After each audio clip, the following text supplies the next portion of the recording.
हक क्या है, हक क्या है। अगर हक के बारे में आपको पता ना चला, आपने हक अदा ना किया, तो मस्जिद खाने काबा में पढ़ ले, मस्जिद तो नमाज खाने काबा में पढ़ ले, तू नमाज मस्जिद नबवी में पढ़ ले, गुंबद खजरा की छाव में पढ़ लो, मस्जिद हराम में पढ़ लो, कान खोल करके सुनो, 5 टाइम की नहीं, तू 9 टाइम की नमाज पढ़ ले, रोजाना का एक कुरान खत्म कर, रोजाना रोजा रख। लेकिन अगर तूने हक अदा नहीं किया तो अल्लाह की कसम खा के कहता हूँ, ना नमाजें काम आएंगी, ना रोजा काम आएगा, ना तिलावत कुरान काम आएगी। मैदान महशर में ये हक वाले दामन पकड़ के खड़े होंगे, तुझे घसीटा जा रहा होगा अल्लाह की बारगाह में। वो कमजोर दे रहा होगा जिसका तू हक मार के गया होगा, वो खड़ा होगा जिसकी तूने मैन छाटी होगी, वो खड़ा होगा जिसका तूने घर में से जो है हिस्सा नहीं दिया होगा, वो खड़ा होगा जिसका मान मार के गया होगा, वो खड़ा होगा जिसे दुनिया में तूने हाथ से तकलीफ दी होगी, वो खड़ा होगा जिसे जबान से तकलीफ दी होगी। या अल्लाह, उस पर मेरा हक बनता है। लोगों जरा गौर करो, रब फरमाएगा फरिश्तों इनके हक दे। अल्लाह फरमाता हमने इल्म वालों को दर्जों बुलंद किया, इल्म वालों जानने वालों को। एक जगह अल्लाह फरमाता इन्नमा यख्शल्लाह मिन इबादिहिल उलमा, अल्लाह फरमाता है कि जानने वाले ही अल्लाह से डरते हैं। यानी पता चला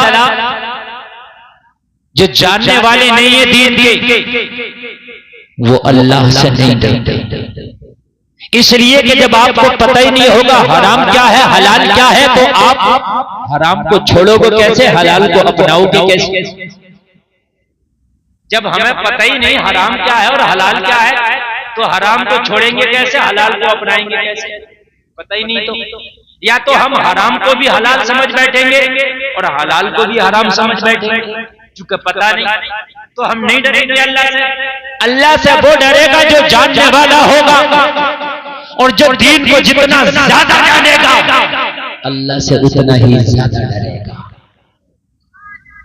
दीन को जितना ज्यादा जानेगा अल्लाह से उतना ही ज्यादा डरेगा। और करें अब मैं सुनाने लगा हूं आपसे।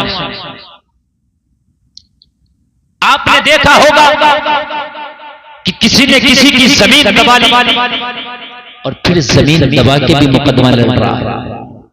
यानी ये नहीं कहता कि मैंने हाँ जमीन दबाई है, मैं गलती पर हूं, उस पर भी मुकदमा लड़ रहा, नहीं मैं सही हूं। ये जिहालत। अगर शायद ये मालूम होता कि हक मारने का मतलब क्या होता है, अगर 1000 साल तक सजदे करूं और मैदान महशर में उठाया जाऊं, तो ये 1000 साल के सजदे भी जन्नत नहीं दिला सकते, जब तक कि जिसका हक माना है उसका तुम्हारा यार मैक नहीं मजा कर। वो 1000 साल के सजदे बेकार है मेरे अजीज, अगर तुमने किसी का हक मारा है और उसका हक अदा जब तक, वो 1000 साल के सजदे बेकार है। हम कहते हैं कि यार हम तो बहुत अल्लाह से डरते हैं, बहुत से लोग कहते हैं कि यार इन मौलवियों से ज्यादा तो हम ही डरते हैं, यार इन हाफिजों पढ़े लिखों से ज्यादा तो हम जाहिल रहते हैं। ये जुमले आवाम में बोले जाते हैं। खुदारा खुदारा तुम कैसे रहते हो, तुम्हें तो ये भी नहीं पता कि हराम क्या है हलाल क्या है। जब तुम्हें हराम और हलाल का नहीं पता तो तुम अल्लाह से ज्यादा कैसे डर सकते हो। अल्लाह से वही डरेगा जिसे हराम का भी पता होगा हलाल का भी। जमीन मार ली और जमीन मारने के बाद में फिर भी मुकदमा लड़ रहा है। किसी का पैसा मार लिया, पैसा मारने के बाद फिर भी बराबर से मुकाबला कर रहा है। किसी का हक मार लिया, हक अगर वो मांग रहा है तब भी बराबर से उसका मुकाबला कर रहा है। ये जिहालत नहीं तो क्या है। जल समय आने वाले आज इसी पर थोड़ी सी गुफ्तगू हो जाए। हक क्या है, हक क्या है।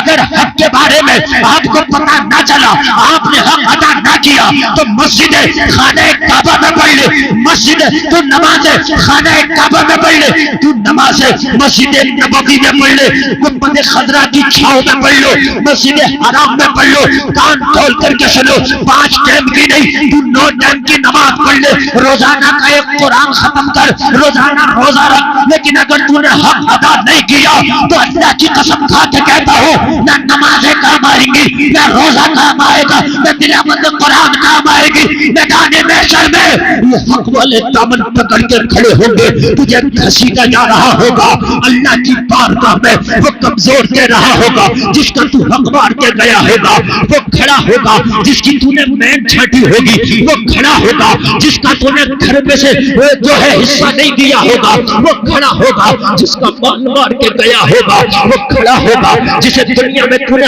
हाथ से तकलीफ दी होगी, वो खड़ा होगा जिसे सामान से तकलीफ दी होगी। या अल्लाह, उस पर मेरा हक बनता है। लोगों जरा गौर करो, रब फरमाएगा फरिश्तों इनके हक दे रहो। अब यहां जमीन काटी आपने, तो वहां जमीन तो लेके जाएंगे नहीं जो बदले में जमीन दे दें आप। देखो, शोर न मचाओ, जिसे नहीं आना है तो वो नहीं आएगा, और जिसे आना है वो रुकेगा, ठीक है। और सबको पता है कि मैं आ गया और मैं ओरिजिनल बैठा हूं, ऐसा भी नहीं कि कमेटी वाले लोकल को ले आए, ऐसा भी नहीं। तो मैं जब बैठा हूं तो अब जिसे सुनना है वो आएगा। और मेरे अंदर ये चीज है कि आप में से आधे भी लोग चले जाएं तो जितनी मेहनत से जितना मुझे बोलना, इसलिए कि मैं यहाँ आना था, मैंने वादा किया था, मेरा वादा हो गया। अब मैं अगर कम मेहनत से भी बोलूं तो कोई टेंशन नहीं, मेरा आने का वादा था। अब कैसा बोलना है ये मेरे ऊपर है, लेकिन अल्लाह उसका रसूल जानता है। बोलने का मकसद ये है, इतने मजमे में से अगर 10 लोग भी बात पे अमल कर ले तो जलसे का मकसद हासिल हो गया। आज तकरीर सुने और मैं तकरीर कर रहा हूं। एक बुजुर्ग से किसी ने पूछा कि हुजूर ईमान क्या है? तो कहा अदब का नाम ईमान। काय का नाम? अदब। कहा हुजूर अदब क्या है? कहा तमाम हुकूक की अदायगी का नाम अदब। समझ लें भाई, ईमान की डेफिनेशन समझ लें। कहा हुजूर ईमान क्या है? कहा अदब का नाम ईमान है। कहा अदब क्या है? कहा तमाम हुकूक की अदायगी का नाम अदब। आज तकरीर का मौजू बड़ा बेहतर पकड़ लिया, यकीन कर। हाँ, जो मैं बोलना चाहता हूँ इसके ज़िम्न में बहुत सी बातें बोलूंगा। हमारे मेंबर पे आप माशाअल्लाह तलबाए कराम, उलमाए कराम तशरीफ रखते हैं। हमारे जामा मस्जिद के इमाम साहब क़िबला हजरत अल्लामा मौलाना मोहम्मद अहमद साहब तशरीफ रखते हैं। ये दीगर मेरे दाएं बाजू की तरफ बाएं बाजू की जानिब बैठे, ये सब काबिल कदर है, काबिल तकरीम है। इन सबको मेरी तकरीर सुनने की जरूरत नहीं है, लेकिन इनका यहाँ बैठना भाई से बरकत है और इनको बैठने का भी सवाब है।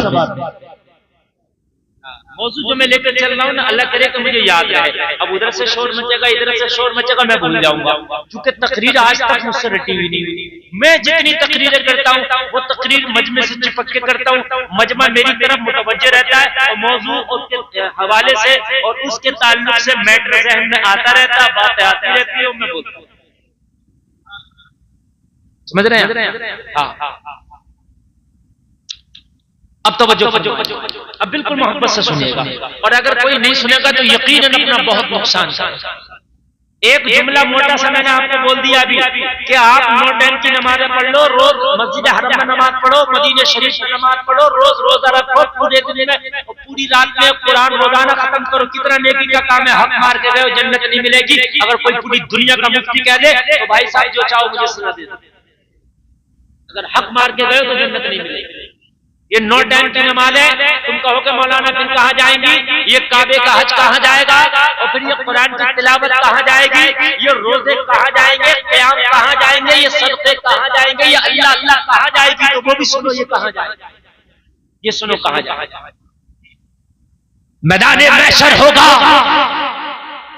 ये हक वाले दामन पकड़ के खड़े होंगे। मौला हमारा हक नहीं दिया था, इसलिए बोला हम कमजोर थे, ये दबंग था। या अल्लाह इसके पैसे में भी ताकत थी, इसकी बात में भी ताकत थी दुनिया में। जब बात पंचों में आई थी तब भी इसी किसी कही गई। जब बात केस कोर्ट कचहरी की आई तब भी यही चीज गया था, हम तो कमजोर थे। लेकिन मेरा मौला तू तो कमजोर नहीं है ना, ए मेरे रब तू तो कमजोर नहीं है ना, तू तो अलैहिस्सलाहु बिअहकमिल हाकिमीन है। रब हमारा हक दिला, रब वो है पाई पाई का हक दिलाएगा।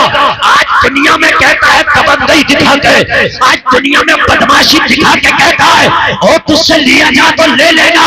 खुदा की कसम ये गरीब दुनिया में तो भर के रह जाएगा, हाथ नहीं ले सकता, मगर मरने के बाद तू देगा, तेरा बाप देगा। तेरा बाप भी अगर मार के गया होगा ना किसी का, वो भी देगा। तू इसलिए देगा कि दिलाने वाला खुदा। हक न मारो यारो किसी का अगर हक आ भी गया ना तो प्यार से दो, वो ना ले तो उससे मोहब्बत से दो, जबरदस्ती दो। अगर ऐसे ना ले तो जबरदस्ती दो, भाई तेरा हक है ये, तुझे लेना है। कयामत का दिन होगा, अल्लाह फरमाएगा फरिश्तों देखो ये किस किस का लेकर आया, वो सब तो खड़े हैं ना, कितना लेकर आया। अच्छा पूरा बैलेंस, वो शीट बैलेंस उन्होंने फरिश्तों ने तैयार कर रखी होती है। 2 फरिश्ते अल्लाह ने पहले ही मुकर्रर कर दिए, कांधे पे जरा पूरा तैयार तो करो इनका रजिस्टर, कितना करके आया घपला, किसका मार के आया, किसके लेकर आया। तो पूरी चार्जशीट यहाँ तैयार हो गई है और मैदान महशर में बस पेश की जाएगी। तैयार तो यहाँ हो रही है, ये तो तैयार हो रही है, तो वहां नहीं होगी तैयार। आप तो वहां होगा, सिर्फ हो गई वहां से पेश करना, बिल पेश किया जाए। मौला ये इतना अल्लाह फरमाएगा अब इनका दिलाओ फरिश्तों। तो ये जमीन किसी की मार के गया तो वहां जमीन तो लेके नहीं जाएगा, पैसा मार के गया तो पैसा तो लेके नहीं जाएगा, फिर क्या देना है। इसकी जो नेकियां होंगी, जो नमाजें पढ़ी होंगी, हज किया होगा, कुरान पढ़ा होगा, तिलावत की होगी, सदका किया होगा, रोजा रखा होगा, कयाम होगा, रुकू होगा, सजदा होगा, इसके जितने भी आमाले सालिहा होंगे, जिनका हक मारा था उनको वो नेकियां दे दी जाएगी। ये हक दिलाया। और इस जलसे में बैठने वालों, अगर तुम्हारा हक किसी ने मार लिया और उसने नहीं दिया है तो ज्यादा गमगीन ना होना, वो मिलेगा जरूर, लेकिन ऐसी जगह मिलेगा जहां तुम्हें ज्यादा जरूरत हो। महशर में जरूरत यहां से ज्यादा, यहां इतनी जरूरत नहीं है मेरे भाई जितनी वहां होगी। यहाँ की तो 50, 60, 70, 80 साल जिंदगी यार गुजरी जाएगी, लेकिन खुदा की कसम वहां तो जिंदगी का कोई लिमिट और सीमा ही, तो वहां बड़ी जरूरत, वहां मिलेगा। फरिश्ते अर्ज करेंगे मौला जितनी नेकियां थी सब दे दी, कर्जा अब भी रह गया। बहुत से है ना बड़े बड़े अक्लमंद बनते हैं, बहुत ज्यादा अक्लमंद हो, लोगों को बेवकूफ बनाते हैं, लोगों से ऐंठते हैं, लोगों से लेते हैं, बेवकूफ बनाकर यहाँ ले लिया। लेकिन अल्लाह को थोड़ी ना बेवकूफ बना सकता है, वहां देना पड़ेगा। अल्लाह की बात करेंगे मौला नेकियां सब खत्म हो गई, बांट दी, मगर कर्जा अब भी रह गया, अब क्या करें। अल्लाह फरमाएगा कि जिन जिन का कर्जा है अब उनके गुनाह इसके कांधों पे डाल दो। जिन जिन का कर्जा था उनके गुनाह इसके काहे पे डाल दो, जोर से बोलो, कांधे पे डाल दो। तो यहां से जो नेकियां लेके गया वो तो दे दी उनको जिनका लिया था, लेकिन इनके गुनाह भी आ गए, उनके गुनाह भी आ गए। ये जो हम चुगली करते हैं ना, गीबत जो करते हैं दूसरे की पीठ पीछे, ये भी कर्ज वाला गुनाह है। मरने के बाद ये चुगली का भी बदला मैदान महशर में इसे देना पड़ेगा। ये भी बड़ा खतरनाक मसला मेरे भाई, और गुनाहे कबीरा है चुगली। इसे हम हल्का समझते हैं, हल्का नहीं। नबी फरमाते मरे हुए भाई के गोश्त खाने की तरह है चुगली करना, और चुगली करने वाला कितने भी सजदे कर ले, तौबा कर ले, गिड़गिड़ा ले, चुगली का गुनाह माफ नहीं होगा तब तक कि उससे माफ ना करा ले जिसकी चुगली की है। अब किस किस की चुगली की है याद नहीं होगा, तो क्यों ना कि हम चुगली करना ही छोड़। मेरे भाइयों याद भी नहीं होगा ना हमें, तो क्यों नहीं कि हम चुगली करना ही छोड़ दें। बात है कि नहीं? मेरी बात समझ में आ रही है कि नहीं आ रही? बड़ा गुनाह है, गुनाह कबीरा चोरी, छोटा गुनाह नहीं है। और ये हुकूकुल इबाद है, दूसरे का हक है। जिसको बुरा कह रहे हो ये उसका हक है। अब मैदान महशर में वो तुमसे राजी होगा तो तुम्हारी नेकियां ले लेगा। बड़ा सख्त मसला है चोरी का। हुकूक को समझो। कहते हैं हम भाई पढ़े लिखे से तो हम ही अच्छे। तुम अच्छे कहां से हो? तुम्हें कैसे पता कि तुम अच्छे हो? सर्दी में इस्तिंजा कैसे होगा तुम्हें नहीं पता, गर्मी में इस्तिंजा कैसे होगा तुम्हें नहीं पता, तुम्हें सिर्फ पाकी नापाकी का नहीं पता, तुम कहते हो हम अच्छे हैं। कैसे अच्छे हैं? अगर तुम्हें पाकी नापाकी का नहीं पता तो तुम नापाक रहोगे, पाक भी नहीं हो सकते, अच्छे कैसे हो? खाली ज़बान से तो यजीद भी कहता था हम अच्छे हैं, फिरौन भी कहता था हम अच्छे हैं, शद्दाद भी कहता था हम अच्छे हैं, मगर अच्छे वो हैं जिसे अल्लाह कहता है कि ये अच्छे हैं। अच्छे वो हैं जिसे अल्लाह कहता है। बात समझ रहे हैं? आपने सुना होगा, मैं वाकया नहीं सुनाऊंगा मगर इशारा करूंगा। आप लोग मुकम्मल तवज्जो करें, क्योंकि मेरा मौजू खुशक है ये, और खुशक मौजू में जो है ना बड़ा दिल वाला ही बंदा रुकता, कलेजे वाला ही रुकता है। हमें तर्ज मौजू होता है ना जरा, तो उसमें नमक मिर्च वाला जो होता है ना, तो वो आदमी खाली मुड़ी भी बैठा रहता है। लेकिन ऐसे मौजू में ना शैतान नहीं रुकने देता। शैतान को पता होता है इसने रुक लिया तो इसकी तो यार आखिरत बन जाएगी, ये मौलवी तो इसको यार आखिरत संभालने में लग गया, चलो उठा के लेके चलो। किसी को सर्दी के बहाने से, किसी को इस्तिंजा के बहाने से, किसी को किसी बहाने से, मगर आज लाहौल पढ़ देना और अपने दिल से कह देना आज नहीं जाऊंगा। रूह की ग़िज़ा तो आज के जलसे में मिली है, आज नहीं जाऊंगा। गौसे आदम के अब्बू ने जो सेब खाता हुआ खाया, बहता हुआ खाया था, क्या वो बेवकूफ थे जो 12 साल तक बाग रखाया था बदले में? आप मुझे बताएं। और एक बात और सुन रहे हैं, आने के नाम बैठे आज एक आपको और बात बताऊं। जो गौसे आदम के अब्बू जी ने सेब खाया था वो जायज था खाना। अगर जाकर के माफी नहीं मांगते और अगर 12 साल तक बाग नहीं रखाते तो शरई एतबार से जायज था। फिर क्यों किया? तो फतवा ये कह रहा जायज, मगर तकवा ये कह रहा कि जायज नहीं। कभी कभी फतवा इजाजत दे देता है मगर तकवा उसकी इजाजत नहीं देता। जैसे फतवा ये है, आप खाना खा रहे हो कहीं जंगल में और आपके पास में पानी नहीं, आपने खाना खाया, लुकमा अटक गया आपके मुंह में, अब मर जाओगे आप। अब किसी के पास शराब है तो इतनी शराब पीना जायज है फतवे की रोशनी में जितने से वो लुकमा नीचे चला गया। बस मारे कि नहीं, पानी है नहीं आपके पास। लेकिन तकवा अब भी यही कह रहा है कि इसे हाथ ना लगा तो बेहतर है,